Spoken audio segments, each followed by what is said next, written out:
It's genre exposure. No, fuck you. I do it. My thing. I'm just going to become a big diva now about everything. That's mine! You're doing it wrong! You stole my line.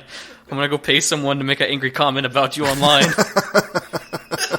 I'll do it. How much paying? You'll never... 100 big ones. Ooh. You'll never learn that it was Jason.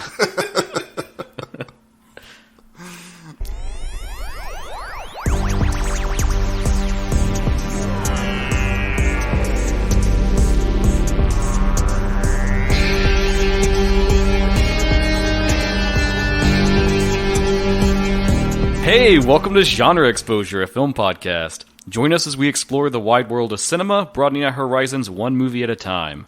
I'm one of your hosts, Dustin, and as usual, I'm here with Michael. Hey, guys. And Jason. Hey, everybody. What's up, guys? How you doing? It goes bigger every time. Yep. Like, I'm just waiting for you to full-on go Muppet next time. Like, hey, everybody!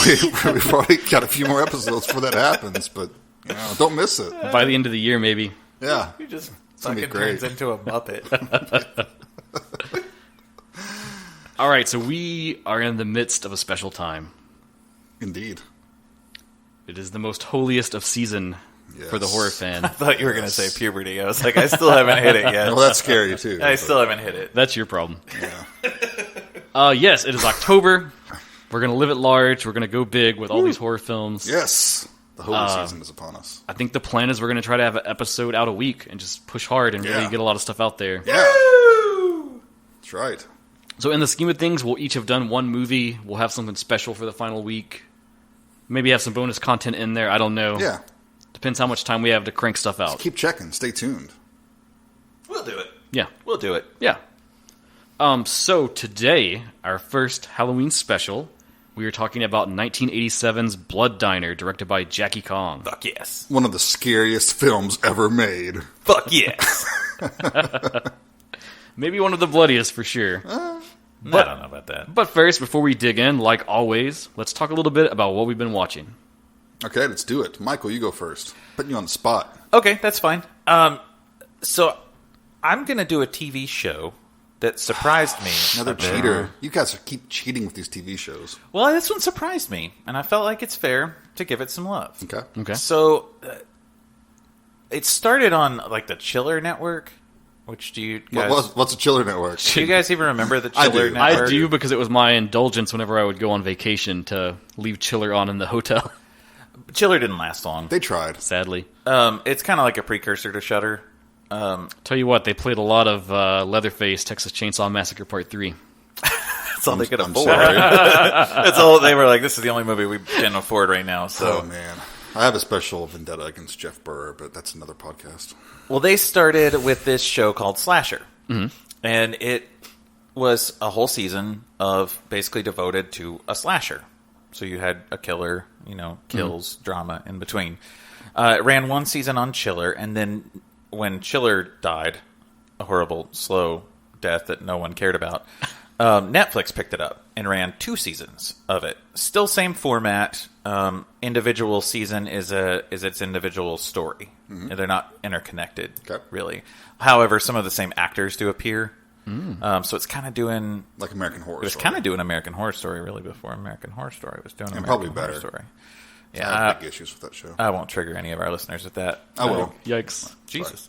Right in, argue with Jason. So now Shudder has picked up the show. And what really caught me at first was David Cronenberg is starring in the show. Hell Master, yeah. David Cronenberg. Yeah, and I was like, fuck. I really liked David Cronenberg's turn in Nightbreed. Like, he was He legit stole that movie. awesome in that. And he's campy as fuck in Jason X. Yes.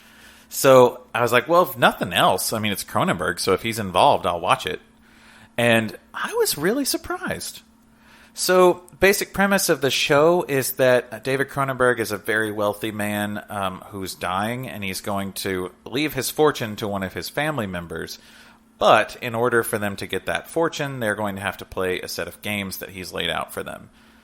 It's not like Saw, if you think like it's those kind of games. They are games that like have an element of danger in them, but they're really kind of shitty games. Like, they're not really laid out to kill anybody. Kind of makes you think of, what was the film, Ready or Not? Yeah, Ready or Not's really heavy in there. I'm a big fan of that one. I love that one.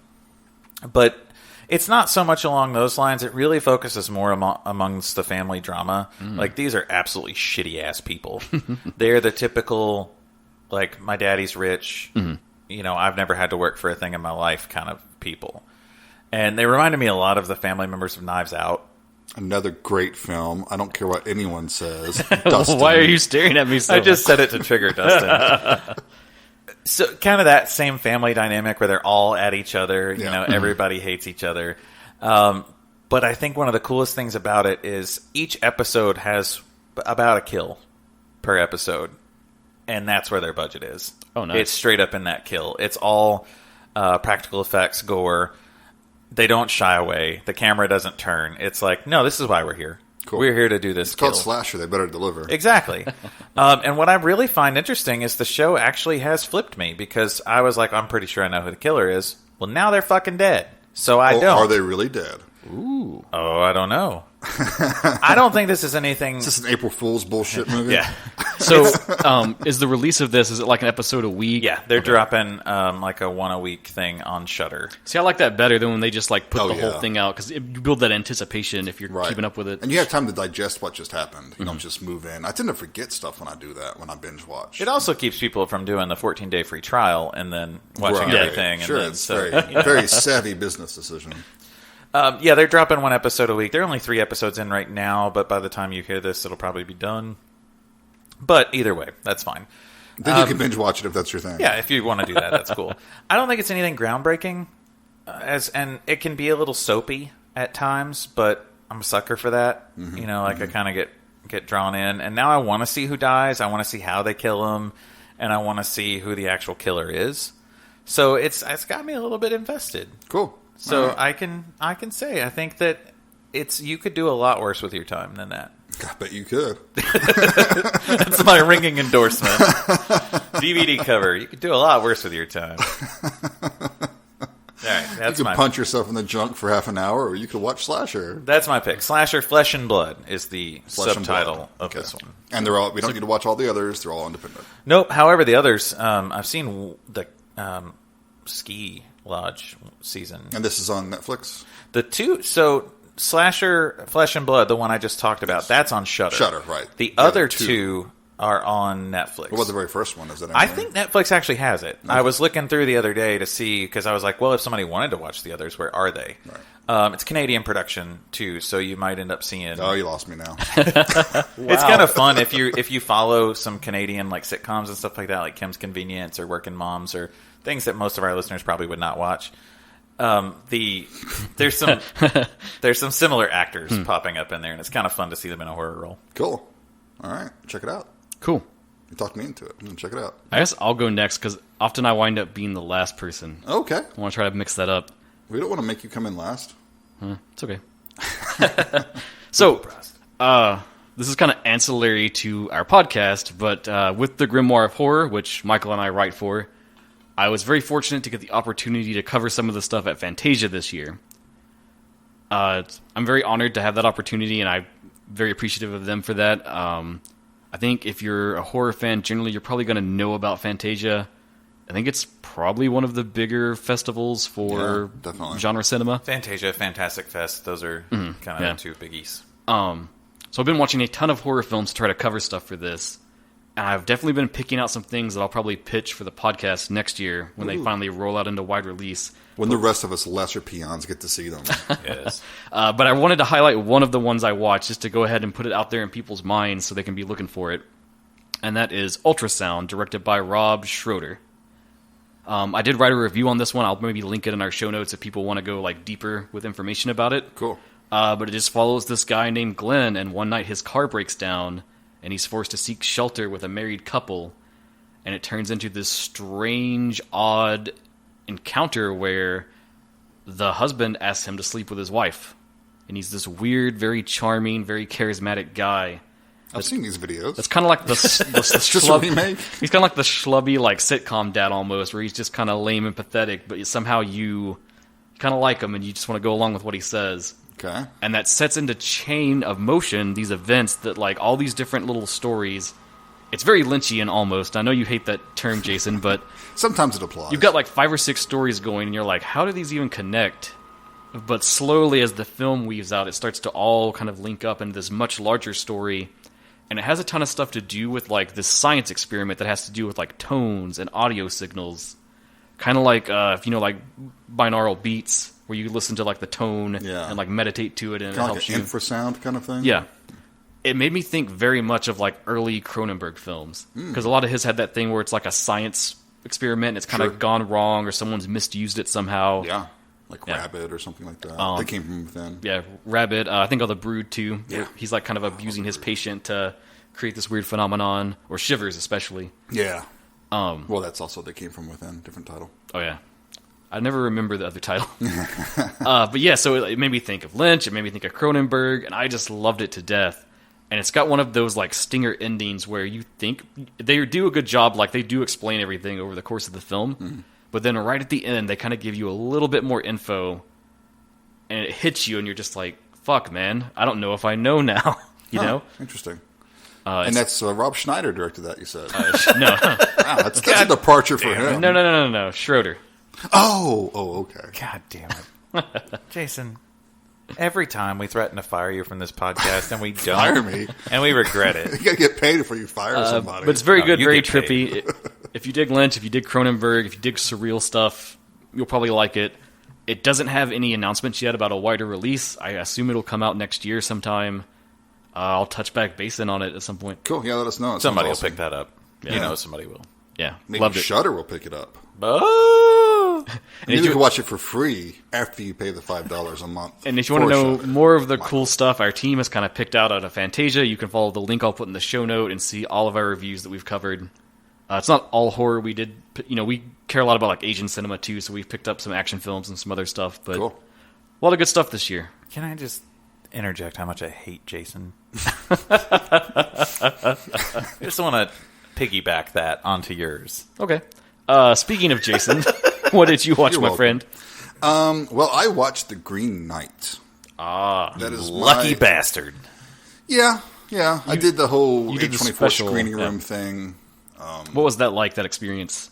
It was a little frustrating at first, but I don't think it was their fault. I think my Roku was like I had to delete the app and then add it back on, and then it worked just fine. I liked the movie, but it's. I mean, I think we have a situation here where it's also been overhyped for so long because it got delayed like a year or something. Right, we were right on the precipice of being able to watch it. And it is a great movie. It really is. It's visually stunning. The acting is great, especially the lead, Dev Patel. He's really good. He's always good, though. Yeah. He's super solid. It was just short of being brilliant. It was almost there. It just didn't quite cross the finish line for me personally. And that's not to say it's a bad movie, because it is a good movie. But I've been just reading so many reviews where it's like mind-blowing, and the best movie in years and stuff like that. And it isn't.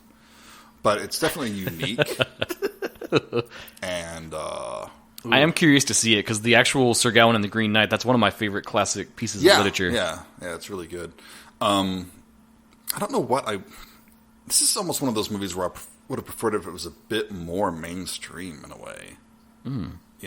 Like more explosions, more Michael Bay. Less. I could have used some fights, honestly. Because, I mean, Arthurian Legend is full of fights. Like, if you read Le Morte Arthur, there's lots of really cool fights in it. And it's funny. There's like a sense of humor to it. Right. And I know this isn't that movie. It's not what it's trying to do. It's not Monty Python. No. But I know I say this a lot. I get a lot of flack for it. But it didn't engage my interest long enough. There were boring parts. There were parts where I was looking at the clock. Would you say it is elevated? I would say this could be safely described as elevated if you subscribe to that term. Yes, definitely. I mean, it's worth watching. Check it out. Just, I think, temper your expectations. I'm glad I didn't pay the $30 for it then. It was $20. Oh, okay. Well, $10 really made it a lot easier for me. So, thanks. But, I mean, it's good. Do watch it. Oh, I definitely intend to. Yeah. I'm just glad that I didn't It's go. not the second coming. It's not going to I'm glad I didn't go all in, like with the hype and then just to be kind of let down. So Yeah. Listen, I've got the role-playing game, so whenever you guys are ready. I blind bought it without the film, so... God, you're such a nerd. I don't know who would do something like that. A24 put out a role-playing game, man. That's crazy. It is awesome. That's pretty cool. So, anyway, that's my sad... Dude, well, God, see, again, it is... I would... Like, if I were to rate it, give it a star rating, it'd probably be like 3.5 or 4 stars, which is a pretty good rating. For you, especially. For me. But I don't know what I expected. Maybe my expectations were too high. I don't know. But watch it. Don't listen to me. What do I know? When you said that, I immediately think of the Simpsons joke. Why can't I find a mega hot? Because my standards are too high. Yeah.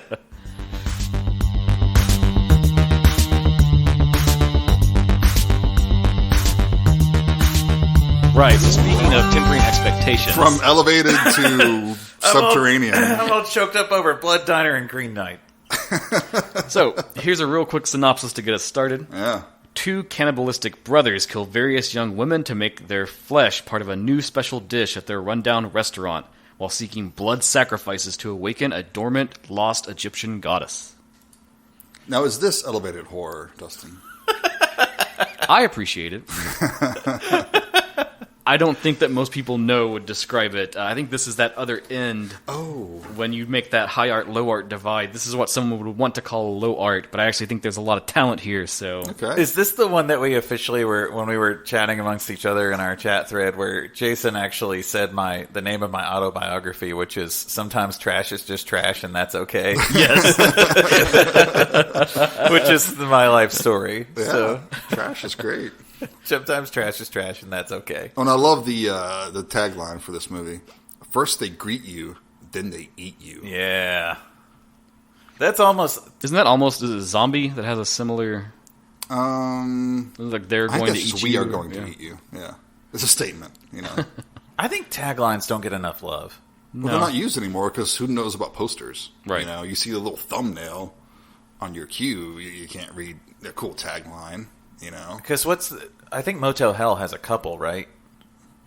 Yeah. But one of them is it takes all sorts of critters to make Farmer Vincent's fritters, I think. I love that one. Which is but the other one's like you check in here and you die or something. I don't know. Less creative.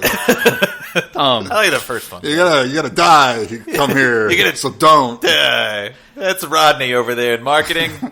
We gave him this job. He didn't do anything. So Blood Diner is a horror comedy that was made at the height of the 80s. Get us back on track, Dustin. I don't think we need to break down the genre really, because horror comedy, that's pretty standard fare. Sure. I mean, it is a film with horror trappings, but meant to be funny.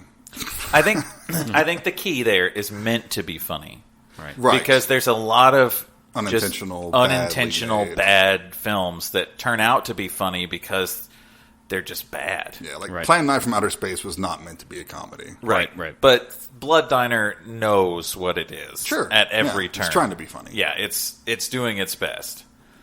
Originally, it was meant to be a sequel to Herschell Gordon Lewis's Blood Feast. Yes, from 1963. How do you really do a sequel and then write a script for Blood Diner?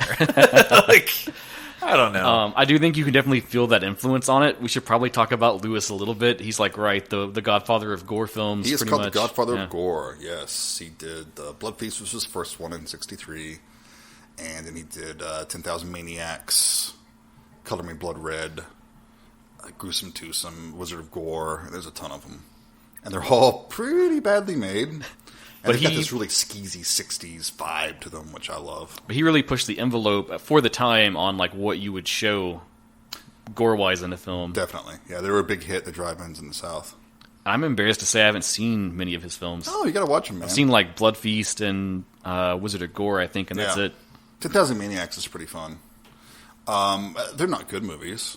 Oh, no. But, I mean, they're kind of important. They're fun. But I do want to say, as a quick aside, that I do not believe that he created the Gore film. Ah. There was another movie from 1960 that I think was the first truly gore horror film. Hot take. And you may be familiar with this title. Okay. It's a Japanese film, Jigoku. Oh, yes. Love that film. That was done in the 60s. It's in color. And actually, not to keep plugging it, but a writer just dropped a review of that over at the Grimoire 4, too. Oh, nice. Yeah. Nice. Synergy. But that's got some like eviscerations and all this cool gorifical happenings, and it beat Herschell Gordon Lewis by like 3 years. I think you used the term phantasmagoric. Yeah, perhaps. that's a good one.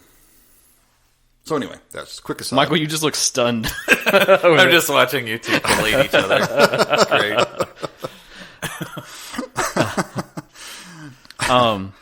So, some fun stuff on this film. It was released limitedly theatrally. Surprise! Surprise! How many Oscars was it nominated for, Dustin? I assume none, but late in 87, it was released on VHS, again by Vestron Video. Ooh, Vestron. We love them. Oh, yeah. I've got the blue of this film. It's in that new like Blu-ray re-release line, Vestron Video, where they're remastering stuff. Good stuff. Very cool. And I think the next thing we should really talk about before going deep with the film is the director, Jackie Kong. Yeah, she's great. She's great. She only has a few films to her credit, which is unfortunate. Yeah. 'Cause I feel like they should have kept throwing money at this person and let Definitely. her do more. I got a little background on her. Her mother was a cinephile, and that's where a lot of her influence came from. So she was exposed from a very young age to the world of film. And it was actually, I listened to this, it was the Shockwaves podcast, which is like one of the first horror podcasts I really got into. She was a guest on there, and she told this story about how her first 16mm camera she ever had came from Marlon Brando, who was a friend of her mother's. Wow. And he kind of like dissuaded her from getting into film, kind of like warned her about all the stigma and pressure of trying to make it in Hollywood. But despite that, she was just captivated by the art of filmmaking, and that became her direction in life. Oh man! Now I'm just wishing Marlon Brando popped up in this movie. What a favor to phone in, right? Wow. So most of the stuff she makes, she produces and writes as well. All her films kind of have this same vibe as Blood Diner, where they're usually low budget, but they have a very like fun, playful tone to them. So prior to this film, she made her first one at 23 years old. It was earlier in the 80s, and it was called The Bean, and it was about a killer toxic mutant monster. Very like classic movie monster drive-in feature. Her next one was Night Patrol, which actually starred Linda Blair, so we got a bit of star power in there. Yeah. I think that was more of sort of a crime film kind of deal. I've never seen that one, sadly. Yeah, I haven't either. I think isn't it more of a comedy? Yeah, all her films have that comedy Yeah, right, leaning right, to right, them. right. And then she did Blood Diner, and then the last film she ever worked on was called The Underachievers, which I've also unfortunately not had a chance to see, but it looked to me like it's kind of a, comedy, teen comedy kind of thing. It does star the two leads, or it doesn't star, but it does have the two leads from Blood Diner in it. Interesting. Yes. And we'll get into them, but they're great actors. Yeah, they're a lot of fun. And she had sort of a 3-picture deal with Vestron, but they went out of business before she ever got around to making the third film. Boo. Unfortunately, hasn't made many other efforts after that. She has shown up as a speaker and a guest at a lot of festivals.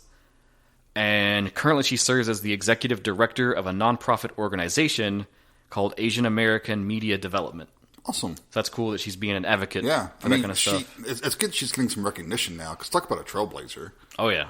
I mean, how many women alone were directing horror films in the 80s? Yeah, especially I was going to say especially the 80s. Yeah. And they're just as good as like any other, fun 80s horror film you want to grab If for. not better. If not better, yeah. She has a website now where she will answer rumors about herself. She attends screenings of her films when they go out. That'd be fun. She's apparently recorded some audio commentaries for re-releases of her films, which is cool. You can hear direct from her, everything about it. And there were some rumors out there that she's working on a new project, but there's not a lot of details yet. Blood Diner 2. So maybe we'll get a shocking comeback for her. Sheetar will return. If she drops another film, we'll immediately cover it. Oh, yes. There will Absolutely. be no question. We'll find some way to add that in there. It's great.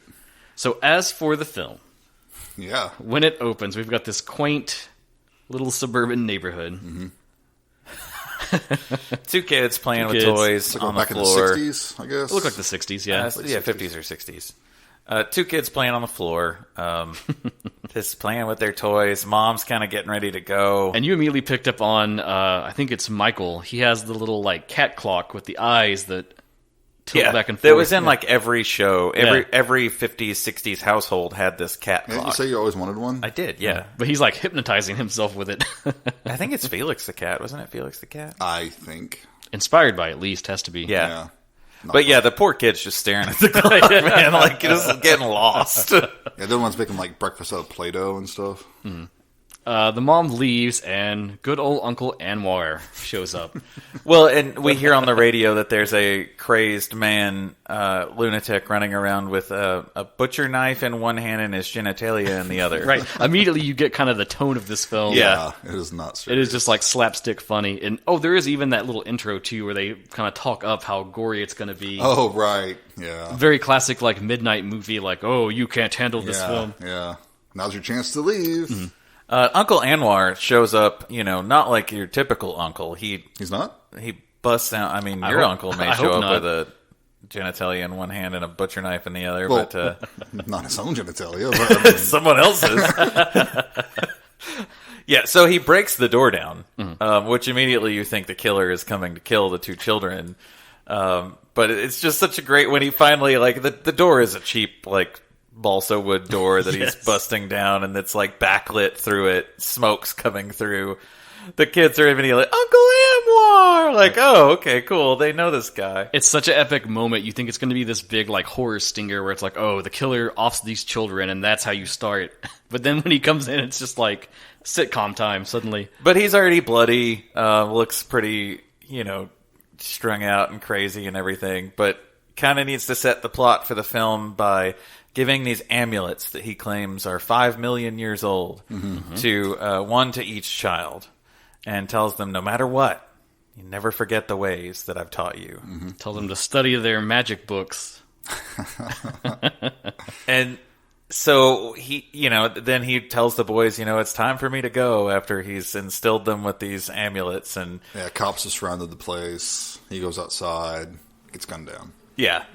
And the boys see it. They're kind of nonchalant about the whole thing. They're at the window just like just watching Uncle Anwar getting away. mown down there. So now we jump time. What did it say? Like 25 years? It's the 80s, present It time. was present day. Yeah. Yes. Present day.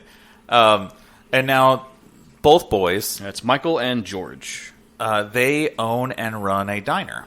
A vegetarian diner. A very hip, happening vegetarian diner. It's very strange clientele. Yes. But we see that it's George is the cook, right? Yeah. Yeah. George is obviously following his childhood dreams of Be a cook. making things out of Play-Doh, and but now he's graduated to real food and is he's very messy. Yeah, he's kind of like slapping stuff around, just chopping left and right, all while watching wrestling, and really getting into it. While his brother is the really charismatic one, like super charming. He's running. He's the face of the duo for yeah, sure. yeah. He's running the diner. He's played by Rick Burks, and he is like so charming in this film. Yeah. The whole time I was watching it, because you guys had seen this, but I hadn't. The whole time I was watching, he had a very Bill Paxton vibe. I can see that. In a lot of ways, like early Bill Paxton. Sadly, like while we were watching this, I was like, damn, what else has he done? Sadly, nothing else, because he died like 2 years after this came out. Very only sad. 28 years old, and he died in a car crash.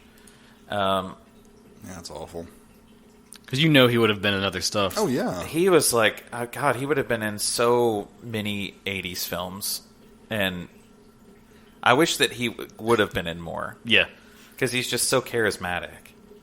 And I think the relationship between them is good, too, because you really feel like they are brothers and they have this bond. Yeah. Even though they are kind of like madcap killers. They have a goofy camaraderie that's kind of contagious. So you find out, though, there is, Well, they're pretty early on. There's a grave robbing scene, right? Right. This is where we really meet them, I think, is where we truly meet them.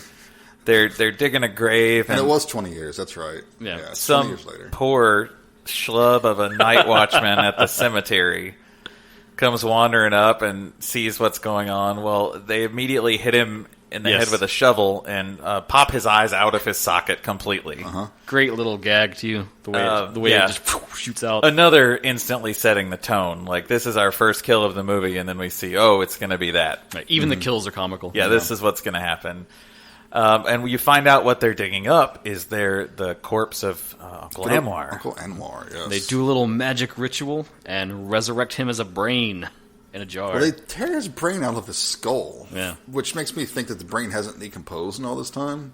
Well, they buried the poor guy in the shit they shot him in, too. Like, Yeah. he's wearing the same outfit that he was shot and killed in. They just literally nailed him down in a box and threw him in the dirt. Yeah, I don't know why his brain didn't rot. Maybe he, I don't know. He was magically protected. A wizard did it. Sheetar. Sheetar protected his brain. Yes, Right. Sheetar is this goddess that they worship that they're trying to resurrect. Numerian, right? Numerian, I think. Lumerian. Lumerian. Does it fucking matter? Doesn't matter. I don't know. No. So Uncle Anwar is a brain in a jar. when Eyeballs. I was watching this, it made me want to go catalog all movies with brains in jars, like talking brains in jars. It made me wonder if we just have a weird unnatural affinity for movies with brains in jars. Because you got Psycho Goreman. Mm-hmm. I'm going to come up with a list. The Man with Two Brains.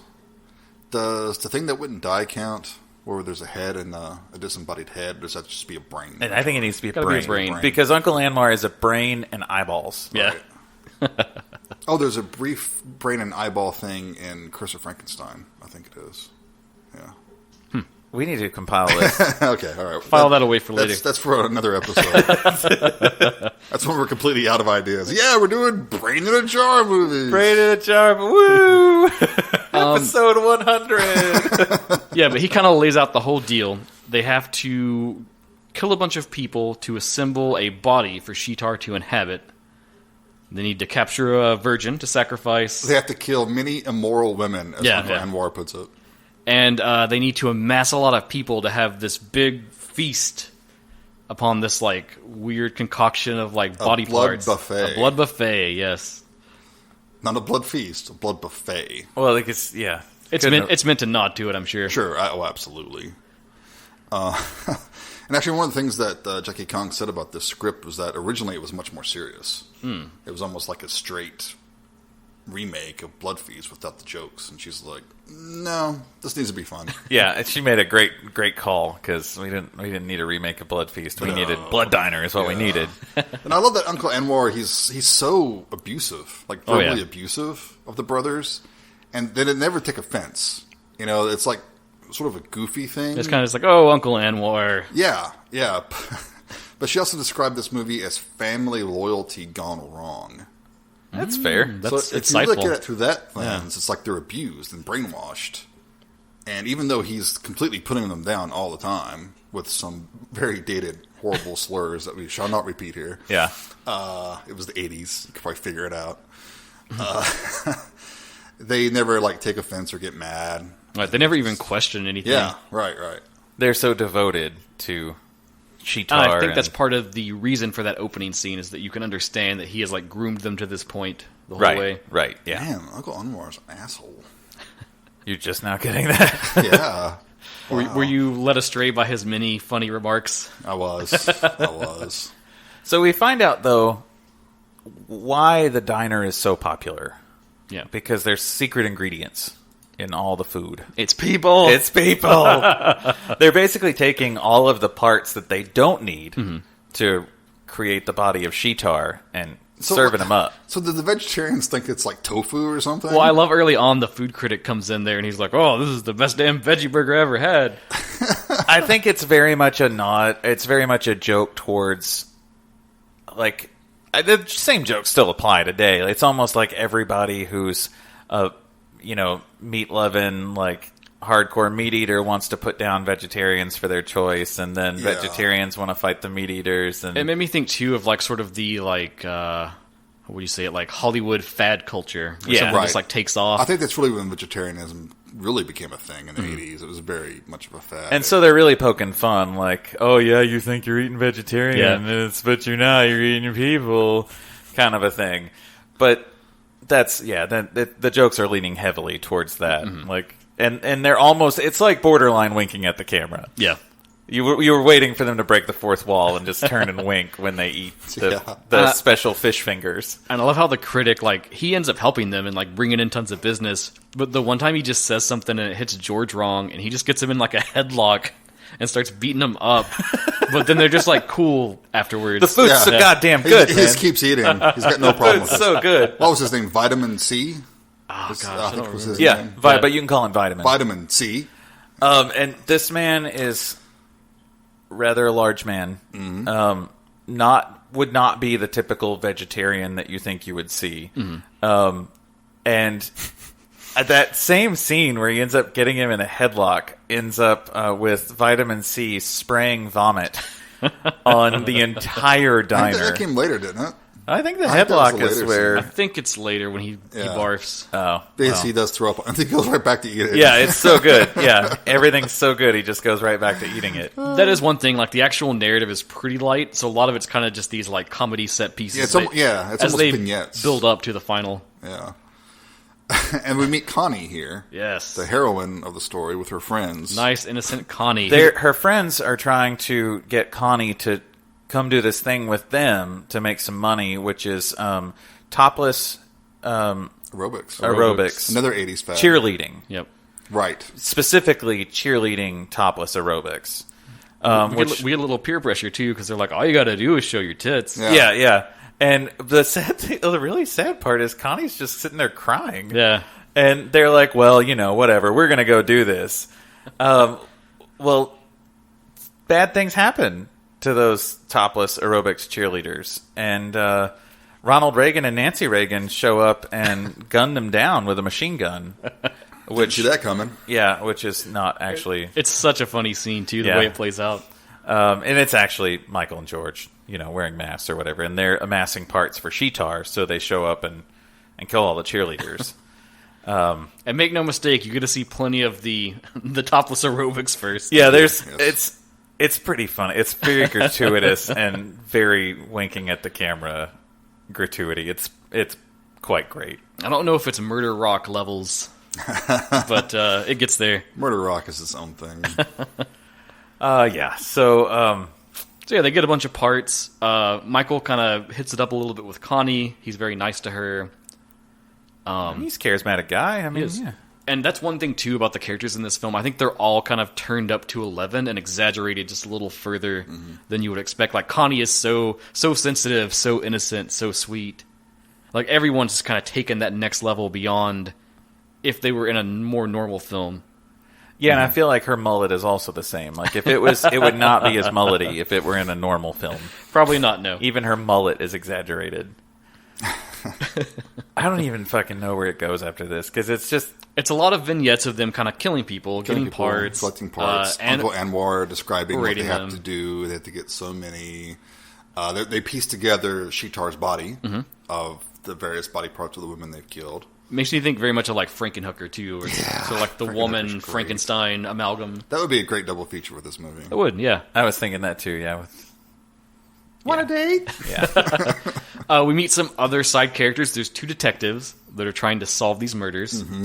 One guy is doing his best John Travolta Saturday Night Fever, fixing his hair, wearing like huge clothes, like large in personality clothes. What's his name? I don't know. Detective. Gosh, he's a detective. I don't remember. It doesn't matter. It doesn't matter. Was it Paul? I don't know. He's also always got his gun out. Yeah, he's like scratching his forehead with it. Scratching his forehead, waving his gun around, just like it's a talking point for him. Yeah. He gets assigned a new partner, though, to crack this case. And it's one of the parts we're a little mystified about still, because what is her accent? It's all over the place, man. It's a lot. There's a lot of accents. She's been around the world. She's picked up a little bit of everything.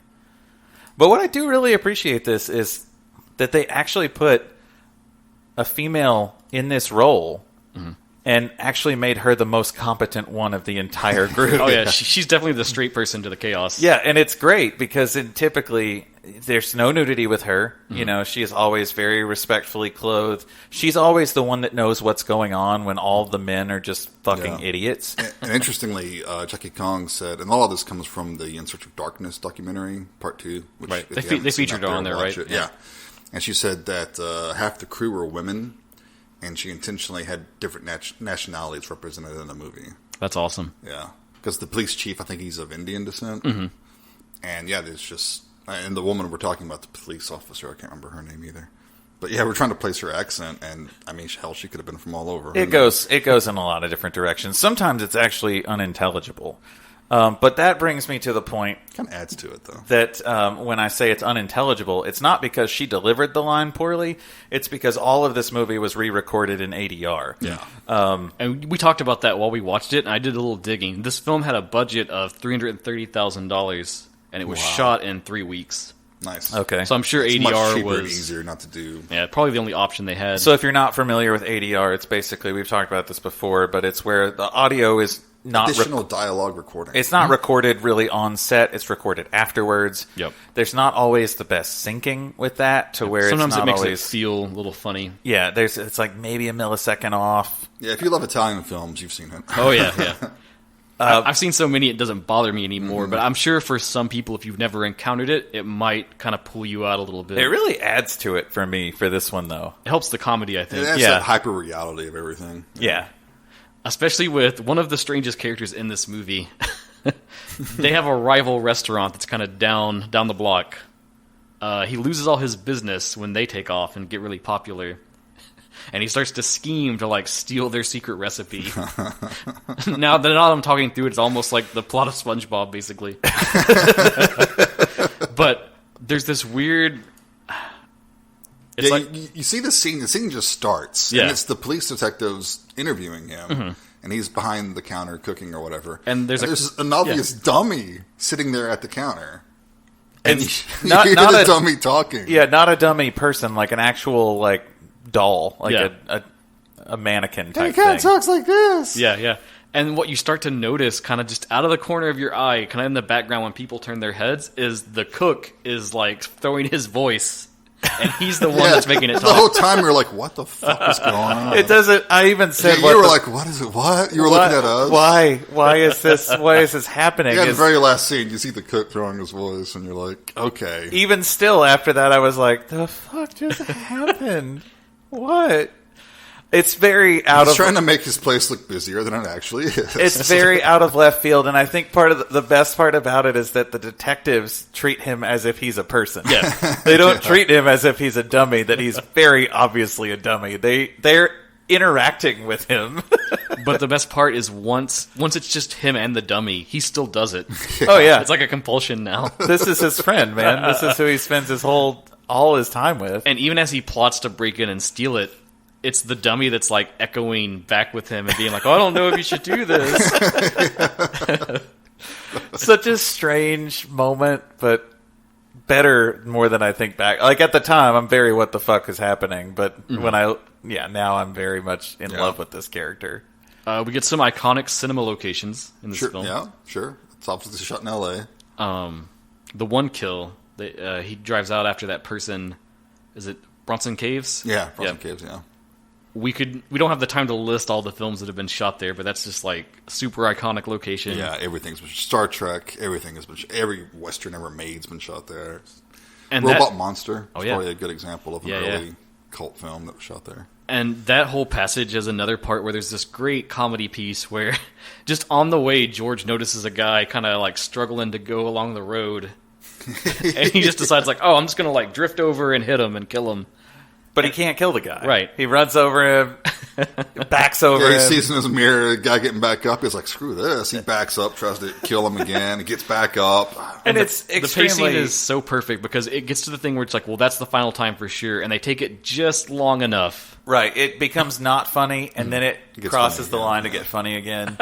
And it's also very clear that he's not driving the van. He's just bouncing He's in being a rocked van on a gimbal by stagehands. that they're rocking. So it's even better, and he's overacting the fuck out of it. Just, this movie is trash. And then and I love it. And when he gets there and he knocks the guy out, it's a couple. They're like out there at Bronson Caves, just like hanging out. They try to start having sex. He shows up, knocks the dude out, tries to attack the woman. Who was totally nude at this point. Totally nude, and suddenly she's like a kung fu master. Yes. She's fighting him off and beats the crap out of him. Yeah. As much as... And then the only reason she dies is because like a rock falls haphazardly. Yeah, right. Pierces her skull. As much as like they're out there killing women are the only competent people in this entire movie, which I love. Like, every man that you come across is a giant fuck up. Just absolutely a horrible fuck up. Yep. And so there is, I think I even commented, there's some very 80s grooming, of personal grooming happening on that sex scene that we witnessed, where it's shocking. It's, I even questioned I was questioning whether it was real or whether it was a merkin. I didn't know. I mean, it doesn't matter. I just don't understand the current war on pubic hair. I just don't get it. No, it's fine. I have no war against it. It's just... Well, socially, I think it's... Yeah. But it's like, whoa! You know, that's one of those things that I wasn't expecting. You gotta tell somebody. You gotta tell somebody. If it's gonna... I didn't think it was significant enough to pre-screen you about it. Well, now you know. When you're watching older media, you got to be prepared for those sorts of now things. You know what triggers me is just giant. Oh, God. Nobody listens to this anyway. It's fine. Wow. Hey, we have some listeners. We do, and we don't anymore. We love them. And we are very sorry. We don't anymore, because Michael just ruined it. So yeah, they complete Sheetar, they prepare for the feast.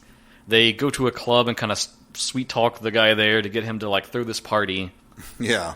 And we learn another thing that they've been doing to drive their restaurant is they have these like appetite stimulants. Yeah. And it's making people hungrier as they eat. Yeah.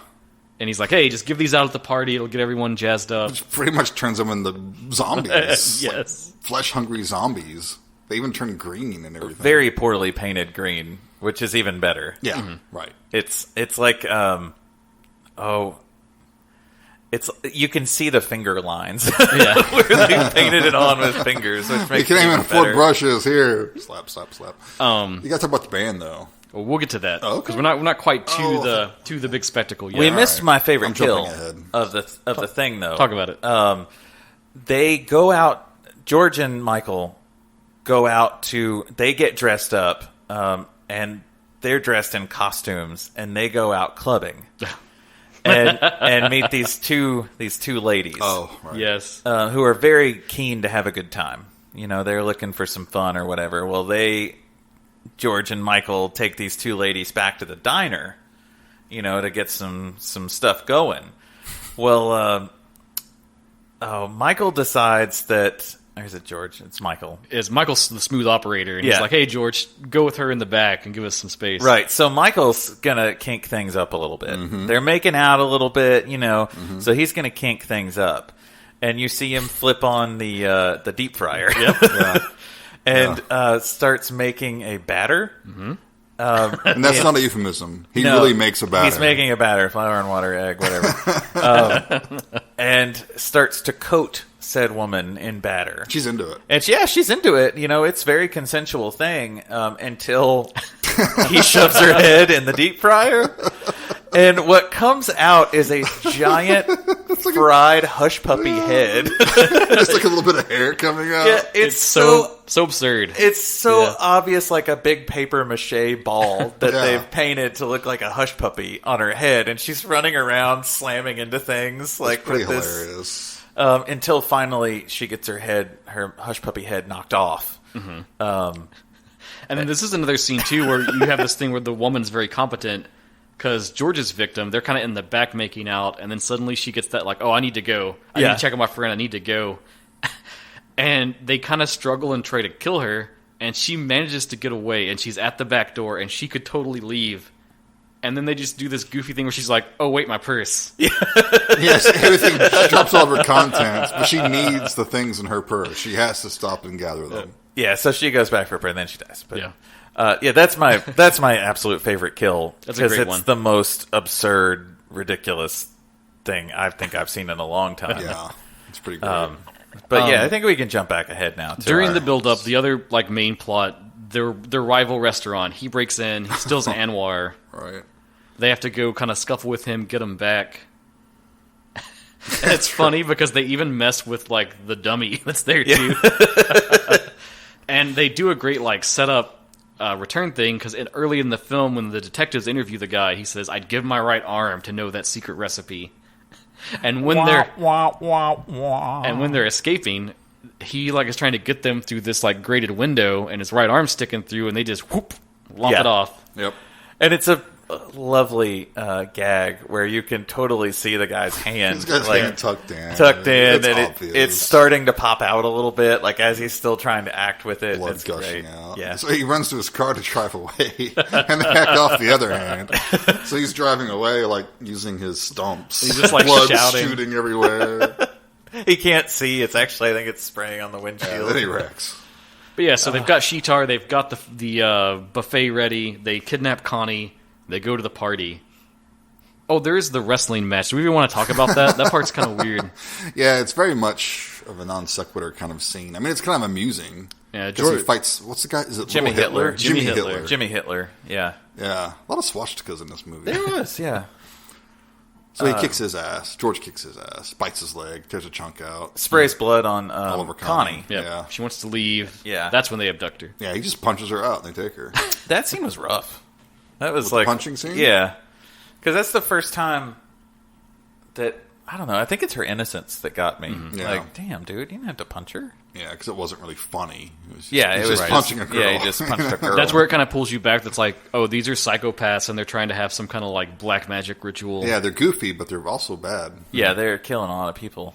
But yeah, they show up for this awesome party, and there's We got serious. Oh my god. there's a crazy band there. I think in the film they call it the King of White Trash and the White Trash Review. Nice. There was actually a performer that did this.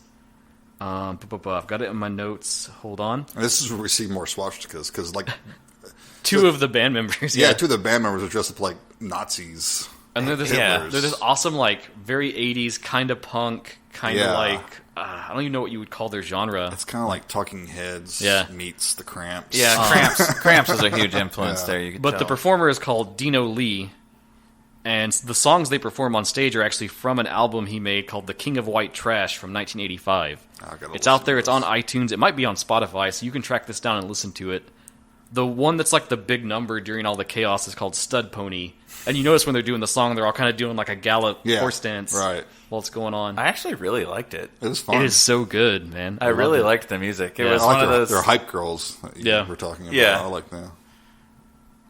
This movie's just weird. Oh, it's very weird. It's It's so 80s. It's so 80s. And not in that self-conscious, we're trying to be the 80s kind of way. It was just pure distilled 80s. You had an idea and it made it into the movie. It's in the movie. Yeah. Well, so they have to now feed Sheetar Sheetar's first meal. Right. They start having the... They gotta kill the virgin. Yeah. They have the blood buffet. The buffet, as they eat it, starts turning people into zombies, like you're talking about. They start assaulting other club goers and ripping people apart. Yes. And Michael and George start to lead the ritual, where they're going to sacrifice Connie, awaken Sheetar, and Sheetar will have her first feast. Oh, and they put Anwar's brain into Sheetar's body, into her head. It's the final step. Yeah. And Sheetar has this really fun, maw of a stomach that has, these... A big vagina dentata stomach. Yeah, it's like basically. a vaginal mouth kind of thing. Yeah, I mean, was that intentional? No, I think so. I think so. I'm pretty sure it was. Okay. But it actually... It sure ain't subtle. It actually works, too, which is... Fuck. It actually works, too, which is cool. I'm trying to mimic with my hands the... Because people can see us. Yeah. For the budget, that effect is, really well done. Yeah, there's an animatronic in there of some sort, or, just a puppet doing it. But it does work, and it's super cool. That's obvious. So somebody was like, I think I can make this work. How much is that going to cost? Oh, you can do it cheap? Good. Yeah, you can put it in the movie. There's no budget for that. So Sheetar's awakened. And then we learned that she has awesome powers where she could just like point her finger, shoot lightning bolts. And kill people. Heads Full explode. Emperor Palpatine. He's very awesome. Oh, God. And I don't know who portrayed it. It's probably in our notes here somewhere, but her face, whenever she's like shooting the lightning bolts. Because she's got these great prosthetic teeth in, too. Yeah. So it's great. It's a great moment. Amid all of this, the detectives show up. They've kind of cracked the case. They're coming to get George and Michael, take them down. They get lost in the battle. But in the end, they start shooting them up. Take care of them. Our heroes die. Our anti-heroes die. Yeah. Notably, with one of them, their head goes into Sheetar. Yeah. And they become the first feast. Yeah. I was confused. Did it have to be a virgin? Yes. So that's saying that... It always has to be a virgin, dude. So that is saying that... Connie's a virgin. Well, no. One of the brothers was a virgin. And that's That's kind of laid out in the film, too, because Uncle Anwar says the reason he failed doing it when he was alive is that when he went to get all of the immoral women, he kind of thought with his dick and started sleeping around with people. They weren't virgins. And then they weren't virgins. That got him caught by the cops, and that was why they pursued him. And several times when he's berating them, he says, think with your brains, not with your penis. Yeah, okay. Don't make the same mistakes that I did. Yeah. I just didn't gather that. So I think they were virgins. Okay. This film is rarely subtle, but that is one of the times it gets a little subtle on that point. Yeah, and I missed it because, I need it spelled out for me in true Blood Diner fashion. So after the chaos of this the ritual scene, works. Sheetar lives. Yeah, Sheetar lives. And after the chaos of this, things are kind of getting cleaned up, and we see a young woman walking down the street. And please, one of you do the line. Well, this dude rolls up and you look good. You look kind of nice. Yeah, it's the worst cat call I've ever heard. It's not like a, hey, baby. It's like a, you look kind of okay. Kind of okay. You look kind of all right. The way he says where he's going home, I think he's just like looking for the last thing he can find. Yeah. So she gets in the car with him, and he really turns on the charm. And it's something about right before I put my sausage in you. Yeah. What do I call you? What do I call you? And then the camera turns. Cuts to her. And she says... Big bangly mouth. Sheetar. In Uncle Anwar's voice. Yeah. Mm-hmm. And there's the end of our film. Sheetar lives. That's your lead into Blood Diner 2. Any sequel that please you want to do with Sheetar now. Because Sheetar's out there. Kickstarted, I will pitch in. Absolutely. I was so excited to watch this movie, though, because when it got the Blu-ray release, I wasn't living in Kentucky at the time, and so I couldn't come down and watch it with everybody. It was incredibly fun. Every time I watch it, I just have so much fun. And I was bummed, because I don't think this movie is best served watching alone. Oh, God. No. Oh, no. This requires beers. It requires friends. Yeah. I think in the time of the pandemic, though, I think the closest you can get is, if Joe Bob ever covered this, you can kind of feel like you're not so much alone. But even if you could set up a Discord or something with some friends and chat while you're watching it, that's even better. Because sitting and watching this movie by yourself, you might start to question some life choices that led you here. That was pretty much my every weekend back in the late 80s. And look where you are, Jason. You're in a basement with two other dudes talking about movies. I have made great life choices. Clearly. That's why I'm here. Before we go into our wrap-up, I have a few more fun facts to go over. Yeah. Regarding censorship, because we always love to talk about that. Yes. So, when it was released in Canada, it was banned in a number of provinces for being... What the fuck is wrong with Canada? To be too obscene. Have a whole episode for that. In the UK, it got an 18 rated release, but still had to be cut by 3 minutes 53 seconds by the BBFC. Oh, man, BBFC are bastards. They love cutting shit. The German rental tape and a later UK rental tape were both cut considerably. Germans are bad too about that. And there was a Dutch release that was uncut, so they seemed to somehow the Dutch are cool. Pull through on that.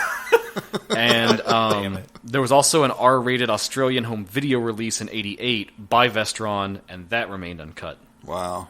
So it did kind of push through in some countries, but... I remember it being out back then, when I was a kid renting horror films. For some reason, I never picked up this one. I don't know why. I didn't see it till it got re-released. Yeah, me too.